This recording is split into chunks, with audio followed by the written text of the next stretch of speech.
Hi, I'm Kirk Evans, president of U.S. Law Shield. We're here today to talk about a recent ruling out of California declaring that one of their handgun laws was unconstitutional. So on March 20th, 2023, Judge Carney from the Federal District Court for the Central District of California ruled that one of their handgun laws was unconstitutional. So let's start with what were those laws? So California has a law whereby they have a roster of guns that are deemed to be available, that are legally available to be sold to the public. But you cannot add to that roster of guns unless they are deemed to be safe under their statutes. And the only way at this point in time, when this law was challenged, the only way at this point in time you could add a new gun to that roster is if they had three features called safety features under the law of California. And those three features were: one, you had to have a device on the handgun that indicated whether or not there was a round in the chamber.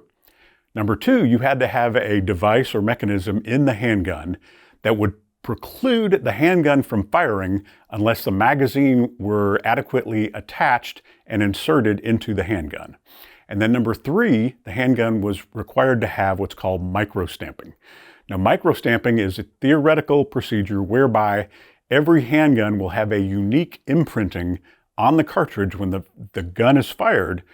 Theoretically, that would enable law enforcement to be able to trace back any weapon used at a crime or when someone is shot, would be able to trace the bullet that was fired back to that gun. So what did the judge say? The judge said, these are very restrictive laws. They certainly impinge upon the Second Amendment.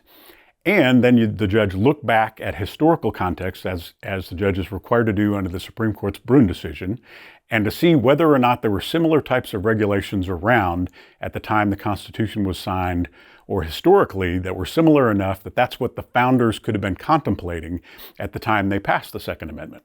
The judge looked back and said, no, that there were no analogous laws back then. And in fact, this law was precluding more modern and even potentially safer handguns from making it onto this roster, so that the public was forced to use 10, 20-year-old firearms as opposed to getting the most modern and potentially the most safe firearms for purchase.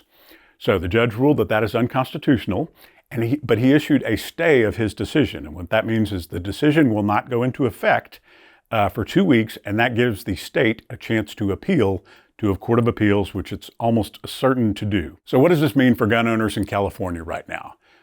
Right now, it does not mean very much. The state is almost certain to appeal this decision. And on appeal, the state is going to ask for a stay of this ruling, which very likely the appellate court is going to grant. So what that means is the current law will remain in effect until this goes up on appeal. The appellate court gets a chance to rule on it, and even then, it will very likely be appealed to the U.S. Supreme Court. Even under that scenario, another district court in California could reach a different result on this very same issue. So technically, this decision, while binding on the entire state of California, could see rulings in other districts in California that might conflict or might be consistent with this ruling.